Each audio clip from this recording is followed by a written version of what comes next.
नमस्कार. मुंबई 24च्या उलट तपासणी या कार्यक्रमात आपलं स्वागत आहे. आज आपण चर्चा करणार आहोत अर्थातच भाऊ तोरसेकर यांच्याशी. आजचा आपला विषय आहे बिन्नी, आम आदमी पक्षाचे आमदार बिन्नी आणि त्यांचं दिल्लीत सुरू असलेलं उपोषण. या सगळ्या यशामध्ये एक गोष्ट आपल्याला आतापर्यंत प्रामुख्याने दिसून आली आणि ती खूपच आकर्षक अशी होती. कारण एका कोणीतरी चॅनल बघत असताना कोणीतरी त्याचं विश्लेषण केलं आम आदमी पक्षाचं, की आम आदमी पक्ष हा फेस आहे. फेस जो असतो त्याच्यामध्ये बुडबुडे असतात छोटे छोटे छोटे, ते फुटतात आणि मग तो फेस विरून जातो. आम आदमी पक्षाचं पण तसंच झालेलं. हे जे छोटे छोटे बुडबुडे आहेत ते आता फुटायला लागलेले. भारतींचा बुडबुडा फुटला, आता बिन्नी उपोषणाला बसलेत, त्यांचा बुडबुडा फुटणार आहे. आपण चर्चा करणार आहोत भाऊंबरोबर. भाऊ, तुम्हाला काय वाटतं, बिन्नी उपोषणाला बसले आहेत, काय हे कशामुळे असं झालं? ते पहिली गोष्ट म्हणजे हा कधीही पक्ष नव्हता ज्याला पक्ष म्हणतात किंवा संघटना म्हणतात.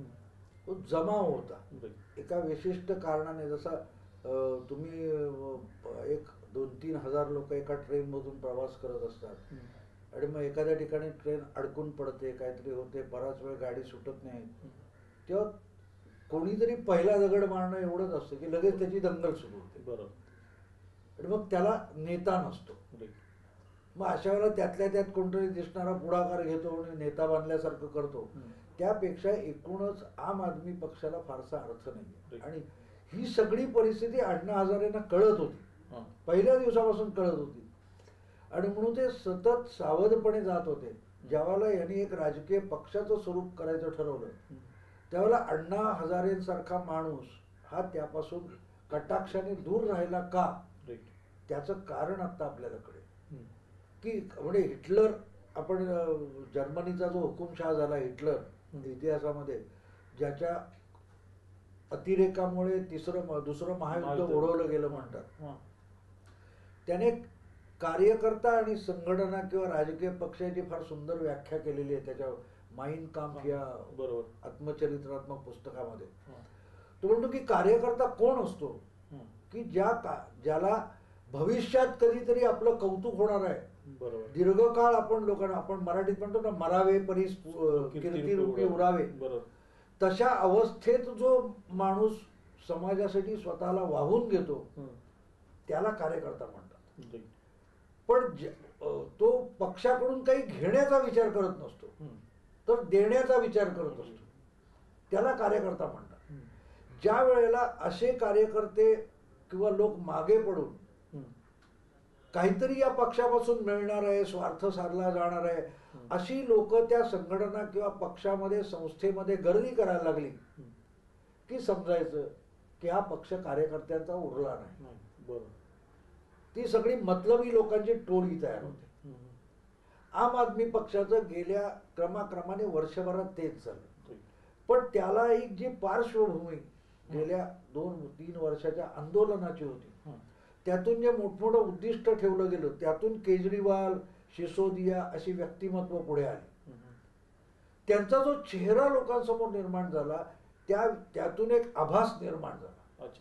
तो आभास दूर व्हायला काही वेळ लागतो. जसं तुम्ही उदाहरण दिलं की फेस असतो, बरोबर, ते तुम्ही पाण्यात साबण टाकला आणि तुम्ही त्याच्यात ते डिटर्जंट टाकलं आणि हलवलं तर प्रचंड फेस निर्माण होतो. तर तो लगेच फेस संपत नाही, हळूहळू हळूहळू त्यातले बारीक बारीक बुडबुडे फुटून शेवटी बघितलं तर नुसतं पाणी, त्याच्यात हात घातला तर काही मिळत नाही, पण दिसायला आकार खूप मोठा असतो. हा तसाच प्रकार आहे. आणि आभास, आणि ज्यावेळेला हपापल्यासारखी गाजलेली जनता असते तिला काहीतरी आशा हवी असते, तर त्यातून हे सगळं उभं राहिलं. आणि त्याला आता त्यांनी निवडणुकीत तुम्हाला बघितलं मोठमोठी आश्वासनं दिली. आता बिन्नी सारखा एक माणूस उपोषणाला उतरला तर तो काय म्हणतोय की बाबा तुम्ही जे जाहीरनामा दिला तो पूर्ण करा. आणि केजरीवाल काय करतायत, सोमनाथ भारती काय करतायत, त्यांनी गेल्या महिन्याभरात आपल्या जाहीरनाम्यावर कोणतं काम केलं? सगळं आंदोलन जनलोकपालसाठी झालं, त्यातून हा पक्ष उदयाला आलाय. त्यांनी निवडणुकीत लोकांना सांगितलं की 8 डिसेंबरला निवडणुकीचे निकाल लागले की आम्ही सरकार बनवू आणि 29 डिसेंबरला आम्ही जनलोकपाल आणू. बरोबर. त्यांची अपेक्षा आपण मान्य करू की त्यांना असं म्हणायचं होतं की 3 आठवड्यात. पण ठीक आहे, 3 आठवड्यात सरकार बनलं नव्हतं, पण सरकार स्थापन होऊन आता 1 महिना तर झाला. बरोबर. आणि आता ते काय म्हणतात की 2-4 आठवड्यात आमचा मसुदा तयार होईल. जनलोकपालचा 2-4 दिवसात मसुदा तयार होईल आणि मग आम्ही ते पूर्ण करणार आहोत. याचा अर्थ तुम्ही सत्तेवर येण्याआधी तुमच्या समोर कुठलाही मसुदा नव्हता. मग तुम्ही कुठला मसुदा लोकांकडे, बरं मसुदा पाहिजे कशाला? तुमच्या समोर जनलोकपालचा मसुदा तयार होता. अण्णांचं आंदोलन जे झालं, तुमच्या सरकारची बैठका झाल्या, याच्यात तुमचं सगळं आंदोलन झालं, त्याच्यात मसुदा तयार होता. तो मसुदा आता कशाला तयार होतोय? याचा अर्थ ही माणसं कुठेतरी दिशाभूल करणारं खोटं बोलतात, हे वारंवार उघड होतं. म्हणजे मला तेव्हा आठवतं की निवडणूक लागल्यानंतर भाजपचा गाडा अडला, निवडणूक निकाल लागल्यानंतर. तर केजरीवाल एका चॅनेलला, मला वाटतं राजदीप सरदेसाई यांच्या इंग्लिश चॅनेलवर ते बोलताना म्हणाले की काँग्रेस आणि भाजप एकत्र येऊन सरकार बनवतील, बघा हे सत्तेला हापापले रे, आम्ही नाही. तेवढं नाही, पण ते कसे, जरा उनकी बेशर्मी तो देखो, उस पर भरोसा करो. म्हणजे काँग्रेस किंवा भाजप हे सत्तेसाठी लाचार आणि बेशरम आहे. बरोबर असं म्हणणारे केजरीवाल आज जेव्हा आपणच आपल्या प्रामाणिकपणाची परीक्षा द्यायची वेळ आली, तेव्हा कितपत परीक्षा द्यायला तयार आहेत? नाहीच. त्यांच्यासमोर त्यांच्याच पक्षाच्या एका आमदाराने प्रश्न उभे केलेत की तुम्ही किती पारदर्शक आहात दाखवा. तर तुम्ही त्याला पक्षातून काढून टाकता. प्रत्येक वेळा तुम्ही काय सांगता की आमच्या जनतेमध्ये निर्णय होतात बंद दरवाजे, काय त्या बंद भिंतीमध्ये होत नाही, बंद दरवाजाआड आमचे निर्णय होत नाहीत. मग बिन्नी सारख्या आमदाराला पक्षातून काढून टाकायचा निर्णयासाठी तुम्ही कुठे जनतेच्या सभा घेतल्या? प्रत्येक बाबतीत तुम्ही सोमनाथ भारती सारखा तुमचाच वादग्रस्त मंत्री, ज्याच्यावर आज एवढा कल्लोळ चालू आहे, ज्याच्यावर गुन्हे नोंदवले गेले, त्याच्याबद्दल तुम्ही जनमत घेतलं का? नाही घेतलं. मग त्याच्यासाठी तुम्ही थेट स्वतःच धरण्याला केजरीवाल जाऊन बसले, तेव्हा जनमत विचारलं होतं का? नाही. म्हणजे आमचा कारभार पारदर्शक आहे असं म्हणायचं, बरोबर, पण कुठेतरी हा सगळा कारभार, त्यांचं राजकारण हे पारदर्शक दिसतंय का? नाही दिसत. नाही.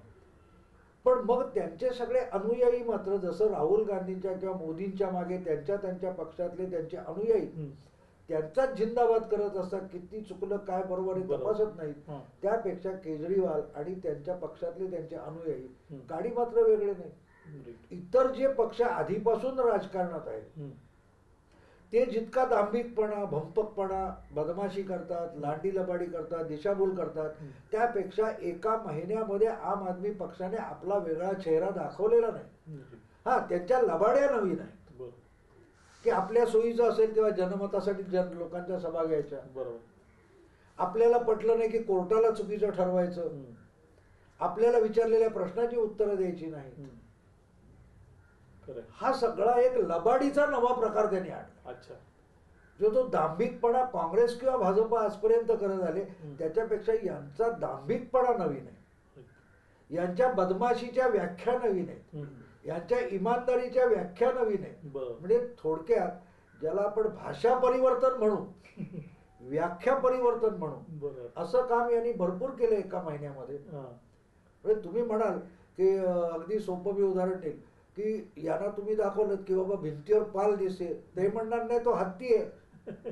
आणि तुम्ही जर त्यांना ती पाल हे सिद्ध करायला गेलात तर ते म्हणणार तुम्हाला प्राणीशास्त्राचं ज्ञान नाही, आमचं जे प्राणीशास्त्र आहे त्यानुसार हत्ती आहे.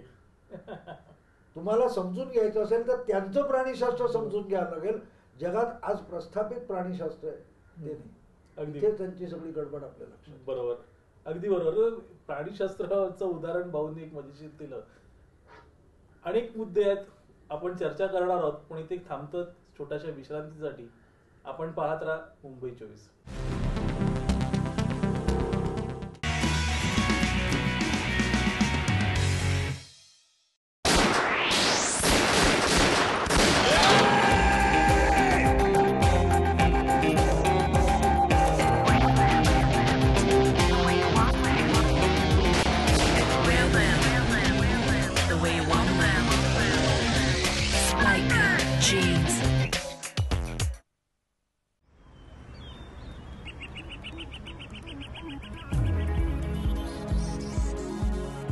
Realty, infrastructure, hospitality, ports. Welcome to the Hex way of life. Hex Corp, celebrating growth.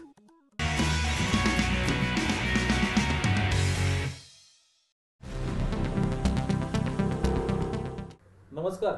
विश्रांतीनंतर पुन्हा आपलं स्वागत आहे. आपण पाहतात उलट तपासणी. चर्चा करतो भाऊ तोरसेकर यांच्याशी. भाऊ, पुढचा प्रश्न माझा असा आहे की बिन्नी हे ज्यांनी जी उपोषणाला बसण्याची कार्यवाही केलेली आहे ती योग्य आहे का? कारण ते पक्षात आहेत, आम आदमी पक्षात आहे, तर पक्षाची शिस्त तरी पाळू नये का? ते पाळली पाहिजे. माझं त्याबद्दल काहीच तक्रार नाही. पक्षात तुम्ही येता तेव्हा पक्षाची संघटना म्हणून शिस्त पाळली पाहिजे. बरोबर. पण ती फक्त बिन्नीनी पाळायची आणि बाकीच्यांनी पाळायची नाही का? पक्षाची शिस्त असेल, जसं काँग्रेस पक्ष असेल तर सोनिया गांधी असोत किंवा सामान्य काँग्रेसचा आमदार कुठलाही महाराष्ट्रातला, दिल्लीतला असो, त्या सगळ्यांना शिस्त सारखी असते. बरोबर. फक्त ती राहुल गांधींना नसते. पक्षाने कुठलेही निर्णय घेतले तर राहुल गांधी दुसऱ्या टोकाला जाऊन बोलले तरी त्यांना ती माफ असते, उरलेल्यांना माफ नसते. भाजपमध्ये तुम्ही बघाल तर तिथे तसंच दिसतं. काही नेते काही बोलतात आणि त्यांच्यावर कारवाई केली जात नाही. आम आदमी पक्षाने असं दाखवलेलं आहे की आम्ही यांच्यापेक्षा वेगळे आहोत. पण ते जर वेगळे असतील आणि त्यांची जी अपेक्षा असेल की प्रत्येक आमदाराने किंवा सदस्याने, नेत्याने पक्षाचे एक धोरण ठरले की त्यानुसारच वागलं पाहिजे, तर मग तो नियम केजरीवाल यांना पण लागू होतो. केजरीवाल वारंवार पक्षाने एक भूमिका जाहीर केलेली असेल त्याच्या दुसऱ्या टोकाला जाऊन बोलतात, वागतात. जर ते शिस्त बिन्नीना लावू बघत असतील तर त्यांनी तीच शिस्त ही सोमनाथ भारतीनं पण लावली पाहिजे, जे त्यांचे कायदा मंत्री आहेत. आणि त्यांच्यामुळेच आज त्यांचा पक्ष अधिकाधिक अडचणीत आलेला आहे.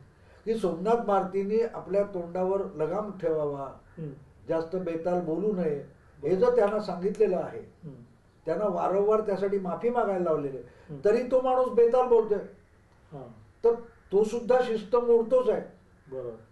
बरं, त्यांनी शिस्त मोडली, त्याने अनेक समस्या निर्माण केल्या, त्याने अनेकांना दुखावलं, म्हणून सार्वत्रिक सगळीकडून त्याला मंत्रिपदावरून हाकलावा ही मागणी होते. रादर त्याला पक्षातून बाहेर काढून टाकावा अशी मागणी होते. त्याच्याबद्दल केजरीवाल किंवा आम आदमी पक्षाचं नेतृत्व काही करत नाही. पण पक्षाचाच जाहीरनामा राबवला जावा, पक्षाच्या ज्या मूळ मागण्या आहेत, ज्याच्यावर आपण मतं मागितली त्याच्यावर अंमल व्हावा, ही पक्षाच्या हिताची मागणी आहे. ती घेऊन बिन्नी उभे राहिले तर त्यांना शिस्त मोडली म्हणून पक्षातून काढलं जातं. आणि पक्षाचा जाहीरनामा किंवा पक्षाच्या ज्या धोरण कार्यक्रम आहेत तो सोडून वाटेल ते बरळत सुटलेला जो दुसरा आमदार किंवा मंत्री आहे भारती, त्याच्यावर कारवाई होत नाही. स्वतः मुख्यमंत्री पक्षाला धाब्यावर बसून वाटेल ते निर्णय जाहीर करतात. एका ठिकाणी ते सांगतात बिन्नी माझ्याकडे आला आणि त्यांनी लोकसभेचं तिकीट मागितलं आणि पक्षाने निर्णय घेतलाय की विधानसभेत निवडून आलेल्या कोणालाही देणार नाही. आणि जेव्हा त्यांना विचारलं तुम्ही लोकसभेची निवडणूक लढवणार का, ते म्हणाले पक्षाने सांगितलं तर लढवणार. मग तोच निकष हा बिन्नीला पण लागू होत होता. तर तुम्ही आधीच त्याला तिकीट नाही कसं म्हटलं? पक्षाने ठरवलं होतं का? उद्या पक्षात असं वाटलं की बा बिन्नी येऊ शकतो तर बिन्नीला तिकीट दिलं पाहिजे. त्याच्या आधी त्याला परस्पर न करणारे तुम्ही कोण? म्हणजे तुम्हीही काँग्रेस किंवा भाजपसारखे हायकमांड झाले, मग तुम्ही वेगळे कुठे? त्यामुळे बिन्नी हा आमदार त्यांचा ज्या पद्धतीत वागतोय तो एवढंच सांगतोय की तुम्ही आतापर्यंत जे नैतिकता दाखवली, जगाला सांगितली, तुम्ही आजपर्यंत जी शिस्त सांगताय, तुम्ही आजपर्यंत जो कार्यक्रम, तुम्हीच तुमचे शब्द खरे करून दाखवा. एका साधूने येऊन सांगायचं की मी फार हठयोगी आहे, मी पाण्यावर चालू शकतो, आगीवरून चालू शकतो, तर त्याच्याच अनुयायाने सांगितलेलं आहे की बाबा तू आगीवरून चालून दाखव, तू पाण्यावरून चालून दाखव, तर त्याचं काय चुकलं? तर मग त्याला नालायक ठरवायचं. हे कुठल्याही राजकीय पक्षामध्ये जे मतलबी राजकारण चालतं त्यापेक्षा आम आदमी पक्ष वेगळा वागत नाहीये. हा त्याच गर्दीतला एक आहे. बरोबर. बिन्नी यांचं उपोषण आता जे झालं किंवा सुरू होतं त्यावेळेस मीडियाने पुन्हा त्याचं प्रचंड मोठ्या प्रमाणात कव्हरेज केलं. एका बाजूला केजरीवालला मीडियानेच पुढे आणलं, दुसऱ्या बाजूला आता अप्रत्यक्षरित्या केजरीवालांना खाली चेपण्यासाठी बिन्नीला मोठं केलं जात आहे. हे नेमका हा गेम काय आहे? नाही, हे आपण जर तुम्ही आपण दिल्लीचे निकाल लागल्यानंतर जेव्हा आपण उलट तपासणीचे कार्यक्रम केले तर आम आदमीचं भवितव्य असे प्रश्न विचारले, तेव्हा मी आधीच सांगितलं होतं हे सगळं असं होणार आहे.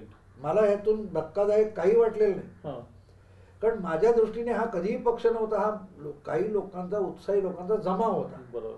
त्याचा काही त्यातले जे पुढे पुढे आपल्याला दिसतात हे मतलबी आणि काय म्हणतात त्याला अतिशय धूर्त राजकारणी आहेत. हे कार्यकर्ते नव्हते, हे स्वयंभूरित्या राजकारण करण्यासाठी चळवळीत आलेले लोक होते. आणि त्यांनी त्या जमावाला एक संघटना बनवायचा प्रयत्न चालवले. बरोबर. आणि त्यांना इतर पक्षासारखंच जायचंय, त्यांना सुद्धा सत्तेचा लोभ आहे. ते कुठलं तरी सिनेमातलं गाणं आहे ना, नाना करते प्यार तुम्ही से कर बैठे, करना था इनकार मगर इकरार तुम्ही से कर बैठे. त्यापेक्षा यांचं सगळं राजकारण अजिबात वेगळं नाही, अजिबात वेगळं नाही. त्यामुळे हे याच पद्धतीत चालणार आहे. फक्त मुद्दा एवढाच आहे की आम्ही कितीही पापकर्म केली तरी आम्हाला चांगलं माना, हा त्यांचा आग्रह आहे. त्यामुळे कारण तुम्हीच आम्हाला इमानदार ठरवलं. मी जो मुद्दा माध्यमांचा उपस्थित केलाय की या माध्यमांनी त्यांना चढवलं का, तर माध्यमांची आपापली कारणं असतात, आपापली कारणं असतात. त्यांना काहीतरी खळबळ उडवणारं दाखवावं लागतं. कधी कधी तिथला संपादक किंवा पत्रकार जो असतो त्याला आपल्याला आवडलेल्या राजकीय भूमिकेला सुटसुटीत असं दाखवायचं असतं. त्यातून यांना मोठं केलं गेलं. बरोबर. पण त्याचा फायदा घेण्यातही एक राजकारणी किंवा धूर्त राजकारणी म्हणून केजरीवालांनी त्यांची टोळी अपयशी झाली मला असं वाटतं. बरोबर. तुम्हाला त्यांनी खूप मोठा माध्यमाने बूस्ट दिला होता, लोकांमध्ये होप निर्माण केला तुमच्याबद्दल, पण त्या परीक्षेला तुम्हाला उतरावं लागतं, त्या कसोटीला उतरावं लागतं. बरोबर. आणि बिन्नी हा माणूस आता तुमच्या समोर येऊन असा उभा राहिलाय की तो तुमचेच डाव तुमच्यावर उलटवतोय. बरोबर. तुम्ही उपोषण केलीत, तुम्ही विजेचे दर कमी व्हायला पाहिजेत म्हणून सांगितलं, तुम्ही पाणी द्यायचं बोलला होता, आणि आता तो तेवढंच म्हणतोय. आणि तुम्हाला ज्या वेळेला माहिती म्हणून बिन्नीने एक नेमका आरोप केलेला आहे आणि केजरीवाल यांनी वेगळ्या प्रकारे त्याला दुजोरा दिलेला आहे. बिन्नी काय म्हणतो की केजरीवाल हे सरकार लवकरात लवकर पाडलं जावं यासाठी सगळे उद्योग करतायत, कारण आपण दिलेली खोटी आश्वासनं पूर्ण करता येणार नाहीत तर त्यांना हुतात्मा व्हायचंय. बरोबर. हे बिन्नी म्हणतात. आणि मग त्या संबंधात जेव्हा तुमचा एक आमदार कमी झाला, मग तुमची अल्पसंख्याक सरकार झालं, तुम्ही अल्पमतात गेलात, तर सरकार पडणार नाही का, तुम्ही राजीनामा असं विचारल्यावर केजरीवाल काय म्हणतात, इसको या सरकार किसी को बचानी हम तो सरकार बचाने की राजनीति नहीं करते. इथे तुम्हाला लक्षात येईल की या माणसाचा हेतू काय. याला सरकार चालवण्यापेक्षा आपण दिलेली खोटी आश्वासनं पूर्ण करता येत नाहीत तर त्यातून हुतात्मा व्हायचंय. आणि मग म्हणायचं बघा मी जनतेची कामं करणार होतो, मी जनतेला स्वस्तात देणार होतो, हे पूर्ण झालं तर जनता माझ्यावर खुश होईल म्हणून काँग्रेसने सरकार पाडलं, असा आरोप करायचा आहे. आणि तो आरोप करण्याची सोय त्याला मिळू नये म्हणूनच काँग्रेस कितीही मनात असलं तरी तो पाठिंबा घेत नाहीये.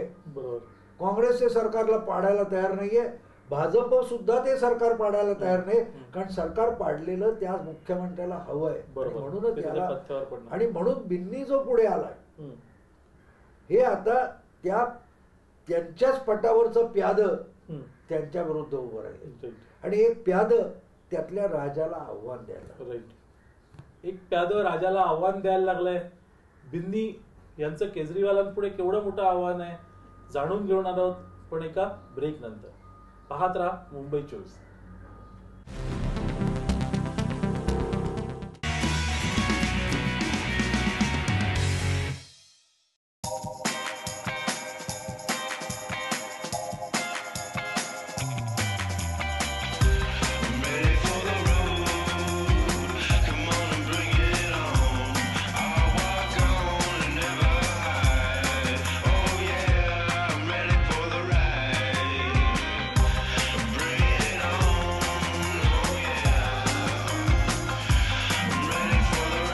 Spiker Deers for men and women.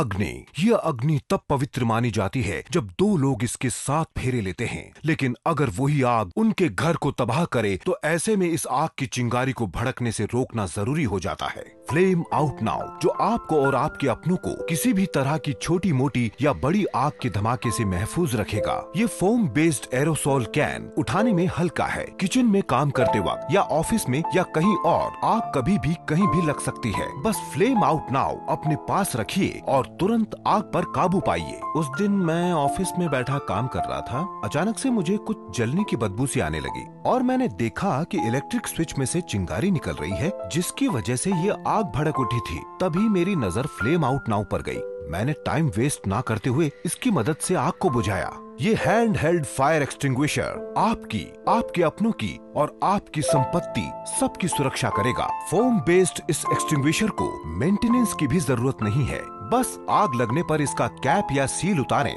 आग से थोड़ी दूर पर खड़े हो जाइए और इसको डायरेक्टली आग की लपटों पर छिड़क दें जब तक कि आग पूरी तरह से बुझ नहीं जाती। इसके बाद अपने नजदीकी लोकल इमरजेंसी नंबर पर कॉल करना ना भूलें। फ्लेम आउट नाउ पैक में आपको मिलते हैं 1+1 हैंड हेल्ड फायर एक्सटिंग्विशर, जिसकी कीमत है मात्र।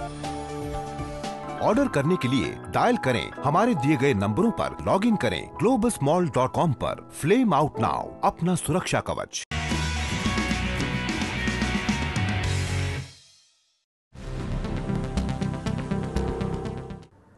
नमस्कार, विश्रांतीनंतर पुन्हा आपलं स्वागत। विश्रांतीला जाण्यापूर्वी भाऊ म्हणाले होते की बिन्नी हा एक प्यादा आहे आणि त्या प्यादानं राजाला म्हणजे केजरीवालांना शह दिलाय। भाऊ, मला पुढचा प्रश्न आपल्याला असं विचारायचा आहे की बिन्नी हे आतमधून बाहेर पडले, केजरीवालांना प्रचंड मोठा पाठिंबा मिळतोय हे मीडियावाले दाखवत होते, मग त्यांच्याशी बंड करून बिन्नी बाहेर पडले। अशा वेळेस बिन्नीला पाठिंबा मिळायला नको होता, कारण लोक केजरीवालच्या मागे आहेत, मग तो बिन्नीला एवढा मोठ्या प्रमाणात पाठिंबा का मिळतो? नाही, याचं कारण माध्यमांनी, वाहिन्यांनी गेल्या महिन्याभरात अनेक गोष्टी लपवलेल्या आहेत। कसं असतं की आपल्याला एक गोष्ट मोठी करून दाखवायची असते तेव्हा आपण त्याला छेद देणाऱ्या गोष्टी लपवत असतो। जेव्हा एखाद्या दुकानात तुम्ही जाता तेव्हा तिथला जो सेल्समन असतो तो त्या वस्तूचं कौतुक सांगत असतो, त्यातले दोष कधी सांगत नाही। तसं गेल्या महिन्याभरामध्ये माध्यमांना केजरीवाल यांचं कौतुक करून ते मोदींना शह कसं देणार हा सिद्धांत मांडायचा होता, म्हणून त्यांनी केजरीवालांचं खोटं कौतुक अनेक बाबतीत केलं, त्यांचे दोष लपवले। आता उदाहरणार्थ त्यांचे जे शिक्षण मंत्री आहेत सिसोदिया, यांच्या दारामध्ये गेली 10-12 दिवस हंगामी शिक्षक आम्हाला परमनंट करा म्हणून बसलेले आहेत। आपण आता बोलतोय त्या दिवशी दिल्लीमध्ये हंगामी कामगार जे दिल्ली ट्रान्सपोर्ट म्हणजे आपल्या मुंबईच्या बेस्ट किंवा एसटी सारखे जे कर्मचारी आहेत, बरोबर, जे हंगामी कामगार म्हणून काम करतात, ते कामगार संपावर गेलेले आहेत। या सगळ्यांची दुखणी त्या वाहिन्यांनी आणि चॅनेलनी दाखवली नाही, बरोबर। एका ठिकाणी तर मी एका चॅनेलवर बघितलं तर त्याच्यावर त्यांनी ते शिक्षण मंत्र्याच्या दारात उपोषणाला बसलेल्या शिक्षकांनी, हंगामी शिक्षकांनी एक फलक दाखवला की आम आदमी यहाँ है, केजरीवाल कहाँ है। अच्छा, म्हणजे 8 दिवसात त्यांना हे आम आदमी पक्षाचे नेते भेटायला सुद्धा गेलेले नाही। हे जर लक्षात घेतलं तर तो नाराज वर्ग दिल्लीत आहे। एका चॅनेलने दाखवलं की तिथल्या तिथल्या वेगवेगळ्या, लक्षात ठेवा, आम आदमी पक्षाचं हे यश नाहीये, तिथे वेगवेगळे गाजलेल्या ज्या संघटना होत्या, म्हणजे उदाहरणार्थ टॅक्सीवाले, ऑटो रिक्षावाले, तिथल्या सार्वजनिक बस सेवेतले कर्मचारी, शिक्षक, सरकारी वेगवेगळ्या सफाई कामगार, यातले जे अनेक लोक गाजलेले होते त्यांच्या सगळ्या संघटना आम आदमी पक्षाच्या मदतीला आलेले, बरोबर, आणि त्यांना तुमचं काम करणार, तुम्हाला परमनंट करणार अशी आश्वासनं दिलेली आहेत। त्यांची आश्वासनं आता पूर्ण होत नाहीत म्हणून त्यांनी तक्रारी सुरू केलेल्या आहेत। ऑटो रिक्षावाल्यांचं एक दाखवलं त्यांनी की आम्हाला यांनी जागोजागी ऑटो स्टँड करून देणार म्हणून सांगितलं होतं, आता ते स्टँड नसल्यामुळे पोलीस आम्हाला अजूनही पकडतात, यांनी महिनाभर काय केलं नाही, यांचं लक्ष लोकसभेकडे लागलंय, भाडमध्ये गेले ऑटो रिक्षावाले असं म्हणतात। ह्या सगळ्या तक्रारी माध्यमांनी लपवलेल्या होत्या, बरोबर, आणि त्याला परत काय असतं, अशा सगळ्या छोट्या छोट्या लोकांना कोणतरी एक आवाज लागतो। बिन्नीने तो झेंडा बंडाचा हाती घेतल्यानंतर आता हे सगळे नाराज गट बिन्नीच्या मागे एकत्र यायला लागली. आता बघा ते सिसोदियांच्या दारी बसलेले जे शिक्षक आहेत हंगामी, ते हे ऑटो रिक्षावाले, तुमचे ते DTCचे ट्रान्सपोर्ट वाहतूक कामगार, हे सगळे एक एक करत, मग कोणाला पाणी मिळालेलं नाही, कोणाचं विजेची बिलं थकलेली आहेत, वाढलेली आहेत, हे सगळे येऊन बिन्नीच्या दारात बसणार आहेत, बिन्नी बरोबर जंतर मंतरवर बसणार. आणि त्याची सुरुवात आपल्याला आज दिसते. जसजसं हे 2 दिवस दिसेल तसतसं अधिक लोक तिथे येणार, की आम्हाला गेले 3 महिने आश्वासनं देऊन झुलतं ठेवून फसवलं, तर केजरीवालनी आणि त्यांच्या पक्षाने आमची कशी फसवणूक केली हे सांगायला येतील. तसतसे तुम्ही म्हणालात मगाशी, हे बुडबुडे फुटायला लागले. बरोबर, अगदी बरोबर. भाऊ, एक शेवटचा प्रश्न मला इथे विचारायचा आहे की आज बिन्नी उपोषणाला बसल्यात, उद्या भारतींना पक्षातून काढलं तर तेही कदाचित उपोषणाला बसतील. म्हणजे हा पक्ष रस्त्यावरून आलाय, तो पुन्हा रस्त्यावरच जाणार का? रस्त्यावरून नाही असं काय. आता तुम्हाला सांगू का, असे अनेक पक्ष गेल्या 50 वर्षामध्ये उदयाला आले आणि संपले. अच्छा, काय असतं त्या, मी अनेक बघितलं, कारण मी 43 वर्ष पत्रकारिता केली, तर राजकारणातले अशा उदयाला आलेले आणि संपलेले कितीतरी पक्ष बघितले. बरोबर. शेतकरी चळवळ सुरू करणारे जे शरद जोशी होते, त्यांचा एक पक्ष होता स्वतंत्र भारत पक्ष, तो आज कुठे आहे? एक काळ तो चळवळीतून आलेला पक्ष होता. असे कितीतरी पक्ष आले, कितीतरी पक्ष संपले. त्यामुळे यांचाही पक्ष त्याच दिशेने जातो. याचं कारण आंदोलनातून तुम्ही आलात, पण तुम्हाला जी संधी लोकांनी दिली, त्या संधीचं तुम्ही सोनं केलं तर लोक तुमच्यावर अधिक विश्वास ठेवतात. पण तुम्ही नुसत्याच घोषणांवर झुलवत ठेवलं तर नाही पुढे जात आहे, तुमचा विस्तार होणार नाही. बरोबर. तुम्ही लोकांनी तुम्हाला जी संधी दिली त्या विश्वासाची परीक्षा दिली पाहिजे. आणि म्हणून ही सरकार बनवण्याची जी संधी मिळाली, ती संधी घेऊन त्यांनी थोडं काम, मी तुम्हाला सांगतो ना की छोटी छोटी कामं जरी केली असेल लोकांची, 50% वीज दरात कपात जाईल, बरोबर, पण जर अगदी त्याच्यावर जोर लावून 10% जरी वीज कपात त्यांनी कंपन्यांना करायला लावली असती, तर इन द लॉंग रन 1-2 वर्षामध्ये 50% खाली येईल, याचा लोकांना विश्वास पटला असता. पाणी पुरवठा खरोखरच जिथे नाहीये तिथे पोहोचवण्याची 600 नाही 200 लिटर उन्हाळ्यात पोहोचवलं असतं पाणी तरी झालं असतं.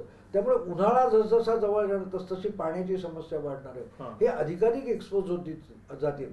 आणि आता एवढं झालं नाही तर त्यांचाच एक आमदार नाराज आहे, बरोबर, त्याला तुम्ही पक्षातून नाकारलं. दुसरा आमदार काम होत नाही म्हणून नाराज आहे. अनेक आमदार आहेत की ज्यांचे मतदार त्यांच्या दारात येऊन बसायला लागले, हे काम करा, बरोबर, तर ते करायचं सोडून ते म्हणतात की निदर्शनाला या, आंदोलनाला या. आणि तिथे लोकांचा भ्रमनिरास होत चालले. आणि तो जसा जसा भ्रमनिरास होत जाईल तुम्हाला कळेल की लोकसभेच्या निवडणुकीत बाकीचं देशभर आम आदमी पक्षाचं चित्त काय ते त्यांना प्रतिसाद मिळणं दूरची गोष्ट आहे, हे दिल्लीत भुईसपाट झालेले तुम्हाला दिसते. कारण त्यांच्या लक्षात येत नाही, ते जसे झिंग चढते, मस्ती चढते तसं झालंय. आणि ती झिंग उतरवायचा जो तुमचाच सहकारी बिन्नी, तो ती झिंग उतरवायचा प्रयत्न करतो. अच्छा, एक लक्षात ठेवा, तुमची चूक दाखवणारा जो असतो ना तो शत्रू नसतो, तो तुम्हाला दुखावणारा बोलतो पण तो तुमचा मित्र असं समजून घ्या. ती चूक सुधारण्याऐवजी हे अधिकाधिक चुका करतायत आणि त्यांना असं वाटतं की आपण फार मुरब्बी आहोत, आपण फार धूर्त आहोत, बरोबर. तर असे धूर्त लवकर फसतात राजकारणात. हा मी केलेल्या 4-4.5 दशकातल्या राजकारणाचा अभ्यास सांगतो, बरोबर, की अशी लवकर लोक राजकारणात संपतात, त्यांना भवितव्य नसतं. आपण चर्चा ऐकलीत, बघितलीत. भाऊ म्हणतात की आम आदमी पक्षाला भवितव्य नाही. अगदी सुरुवातीपासून आम्ही तेच म्हणत आलोय की आम आदमी पक्षाला भवितव्य नाही. आम आदमी पक्षाचं सरकार स्थापन झालं दिल्लीत, त्यावेळेस आम्ही उलट तपासणीमधून हे स्पष्टपणे सांगितलं होतं की आम आदमी पक्ष हा फक्त फेस आहे. आजही तेच घडताना दिसतंय. उलट तपासणीमध्ये नेहमीच आम्ही सगळ्यांच्या पुढे असतो, म्हणून नेहमी पाहत राहा उलट तपासणी. आजच्या उलट तपासणीमध्ये मात्र आपण इथेच थांबणार आहोत. पुन्हा भेटू नवा कार्यक्रम, नवा विषयासह. नमस्कार.